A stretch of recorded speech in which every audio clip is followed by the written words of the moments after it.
After Covid जब सारे students वापस यूनिवर्सिटीज़ में आए तो चाइना ने इंडिया के स्टूडेंट्स को बैन कर दिया और वापस डिग्री कंप्लीट करने के लिए नहीं आने दिया, जो कि बहुत ज़्यादा तैश में ले आया इंडिया के स्टूडेंट्स को। और इंडियन गवर्नमेंट ने ये स्टेप लिया कि उन्होंने फॉरेन टूरिज्म जो था, टूरिज्म वीज़ाज जो थे टूवर्ड्स चाइना वो बैन कर दिए, जो कि दोनों ममालिक में बहुत ज़्यादा इख्तलाफ पैदा कर देने वाला डिसीजन था। अब चाइना ने इंडिया की तरफ उस डिसीजन को वापस लिया है और अनबैन किया है इंडिया के स्टूडेंट्स को। आप सुन के हैरान होंगे कि यार ये क्या बात कर रहे हैं, लेकिन यकीन करें आज मेरा सर शर्म से झुक गया। इस पूरे दौरे के दौरान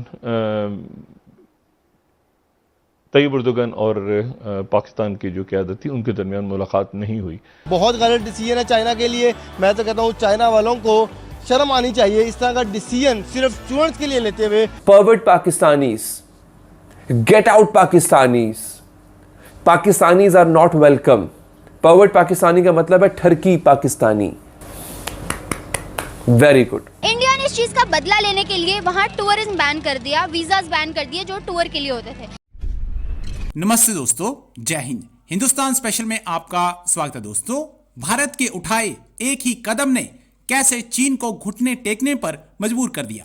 दरअसल हुआ कुछ यूं कि चीन ने अपने यहां कोविड के बाद सभी देशों के विद्यार्थियों को आने की इजाजत दे दी, लेकिन इंडियन स्टूडेंट्स को चीन आने से मना कर दिया गया। अब भारतीय विद्यार्थियों का चीन के उठाए इस कदम से बहुत ही नुकसान हो रहा था। ये मामला भारत सरकार के आगे उठाया गया। भारत ने इस पर कड़ा फैसला लेते हुए चीन से आने वाले टूरिस्ट पर ही बैन लगा दिया। भारत ने चीन का टूरिस्ट वीजा बैन कर दिया, क्योंकि चीन 2 साल से भारतीय विद्यार्थियों को अपने यहां आने नहीं दे रहा था। अब भारत के उठाए इस कदम से चीन को घुटनों पर ला दिया और उसने अब भारतीय विद्यार्थियों को अपने यहां आने की इजाजत दे दी है। पाकिस्तानी मीडिया ये चर्चा कर रहा है कि देखो कैसे भारत ने चीन को झुकने पर मजबूर कर दिया। So friends, let's start this very interesting video. Thank you so much. Covid time period में हर तरफ एजुकेशन सेक्टर्स बंद करने की वजह से चाइना ने अपने सारे स्टूडेंट्स को वापस उनकी कंट्रीज में भेज दिया। आफ्टर कोविड जब सारे स्टूडेंट्स वापस यूनिवर्सिटीज़ में आए तो चाइना ने इंडिया के स्टूडेंट्स को बैन कर दिया और वापस डिग्री कंप्लीट करने के लिए नहीं आने दिया, जो कि बहुत ज़्यादा तैश में ले आया इंडिया के स्टूडेंट्स को। और इंडियन गवर्नमेंट ने ये स्टेप लिया कि उन्होंने फॉरेन टूरिज्म जो था, टूरिज्म वीज़ाज जो थे टूवर्ड्स चाइना वो बैन कर दिए, जो कि दोनों ममालिक में बहुत ज़्यादा इख्तलाफ पैदा कर देने वाला डिसीजन था। अब चाइना ने बहुत पॉजिटिविटी दिखाते हुए इंडिया की तरफ उस डिसीजन को वापस लिया है और अनबैन किया है इंडिया के स्टूडेंट्स को और कहा है कि वो लोग अपनी एजुकेशन कंप्लीट करने, डिग्रीज लेने वापस चाइना आ सकते हैं। कोविड आया और सारे बच्चे अपने अपने घरों को चले गए तो चाइना ने वापस बच्चों को बुलाया हर मुल्क से। आफ्टर कोविड इंडिया के बच्चों को बैन कर दिया कि वो नहीं आएंगे, बाकी सब बच्चे वापस आ सकते हैं डिग्री कंप्लीट करने, इंडिया से बच्चे नहीं आएंगे। इंडिया ने इस चीज़ का बदला लेने के लिए वहाँ टूरिज्म बैन कर दिया, वीज़ाज बैन कर दिए जो टूर के लिए होते थे। किस तरह देख रहे हैं दोनों मुल्कों के आपस में बढ़ते इख्तलाफात को? बहुत गलत चीज़ है ये। स्टूडेंट से किस किस्म की दुश्मनी, तालीम से किस किस्म की दुश्मनी।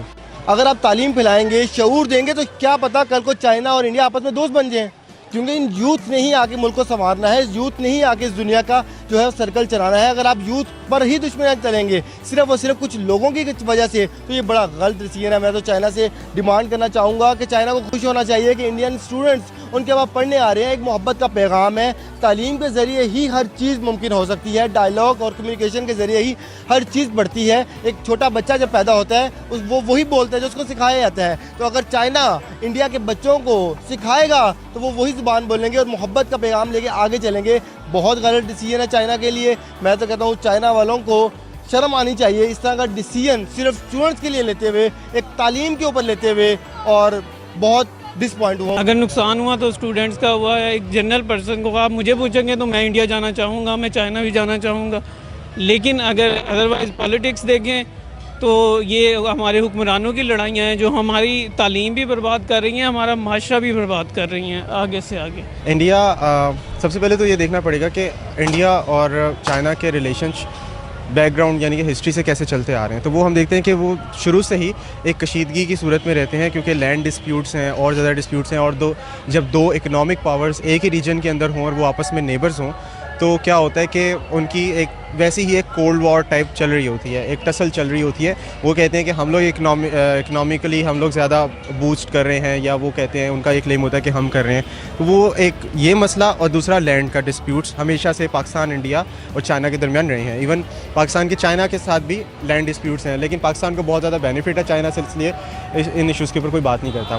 खैर, जहाँ तक ताल्लुक है इंडिया का, इंडिया को क्योंकि उस तरह से इकॉनमी का कोई मसला नहीं है, तो वो फिर इस तरह की चीज़ें करते हैं जिससे उनको हर्ट किया जाए, और वो चाइना इस तरह के मैयस लेता है और वो इंडिया को नुकसान पहुंचाता है। तो इसमें कोई दो राय नहीं है कि दोनों ममालिक के तरफ से जो है वो कुछ ना कुछ ऐसी चीज़ें चलती रहती हैं। बहुत बहुत मुबारक हो आपको। मैं तमाम पाकिस्तानियों को बहुत मुबारकबाद देना चाहता हूँ इस खुशी के मौका पे कि तुर्की जैसा दोस्त मुल्क, तुर्की जैसा वेलकमिंग मुल्क, वो मुल्क जो हमेशा पाकिस्तानियों को खुशामदीद कहता आया है, उन्होंने ख़ास तौर पे पाकिस्तानियों पे पाबंदी लगा दी है। Very good. उसकी वजह क्या है? उसकी वजह कुछ और नहीं है, उसकी वजह सिर्फ ये है कि हम पाकिस्तानी शरिस्तन नीयतन एक ठरकी कौम है। आप सुन के हैरान होंगे कि यार ये क्या बात कर रहे हैं, लेकिन यकीन करें आज मेरा सर शर्म से झुक गया। हम पाकिस्तानियों के अंदर ख़ास तौर पे औरत को देख के, औरत के बारे में कहते हैं कि सिर्फ नफ्स चलनी चाहिए, हमारा वो कुलिया है। हम लोग इस कदर कुत्ते हो जाते हैं, माजरत के साथ कुत्ते की तरह ज़ुबान निकल आती है हमारी औरत देख के, लड़की देख के, गोरी चमड़ी देख के हमारी राल टपकने लगती है। और उसका आप यकीन करें हम जगह जगह इज़हार करते हैं। हमने टर्की में भी यही किया। इस वक्त टर्की के अंदर Turkish social media, Twitter, Facebook, Instagram, हर जगह 2 से 3 ट्रेंड्स हैं जो चल रहे हैं, हैशटैग्स चल रहे हैं। क्या? Pervert Pakistanis, get out Pakistanis, Pakistanis are not welcome. Pervert Pakistani का मतलब है ठरकी पाकिस्तानी। ये सोशल मीडिया ट्रेंड चल रहा है इस वक्त वहां पे। गेट आउट पाकिस्तानी, निकल जाओ पाकिस्तानियों हमारे मुल्क से। Pakistanis are not welcome, Pakistanis हमारे यहाँ, उनको हम खुशामदीद नहीं कहते। ये ट्रेंड चल रहा है इस वक्त टर्की के अंदर। क्यों? अब मैं आपको वजह बताता हूँ। और यकीन करें, अगर वो कहते हैं ना कि चुल्लू भर पानी हो तो हमें डूब मरना चाहिए, उसमें शर्म का मकाम है। इन्होंने हमें कितनी इज्जत दी। ये पता नहीं, जो टर्की जाते रहते हैं उनको पता होगा, टर्किश लोग पता नहीं हमें क्या समझते थे कि यार वो पाकिस्तानी भाई बहन आ गए, हमारे पाकिस्तानी आ गए। अब वो लानत भेज रहे हैं हम पे, तबर्रा कर रहे हैं हम पे, और हमारी अपनी हरकतों की वजह से हुआ ये। सोशल मीडिया पे कुछ वीडियोस हैं वो वायरल हुई हैं। उन वीडियोस के अंदर देखा जा सकता है कि हमारे जो पाकिस्तानी चवल किस्म के जो हमारे कुछ ऐसे दोस्त थे, दोस्त तो नहीं कह सकते, चवल ही हैं अलबत्ता, वो गए टर्की और जाके उन्होंने बजाय इसके कि वहाँ पे नज़ारे एंजॉय करते या जो आपको वेलकम कर रहे हैं आप उस चीज़ को एंजॉय करते। अब देखिए, टर्की एक मॉडर्न मुल्क है, वहाँ पे लड़कियाँ और वहाँ पे पूरी दुनिया से लोग आते हैं, सिर्फ टर्किश लोग नहीं। वहाँ पे जीन्स भी पहनती हैं, वहाँ पे कपड़े जो हैं वो कम होते हैं, मतलब वहाँ पे उस तरह से मॉडेस्टी का मुजाहरा नहीं किया जाता जैसे हमारे यहाँ होता है।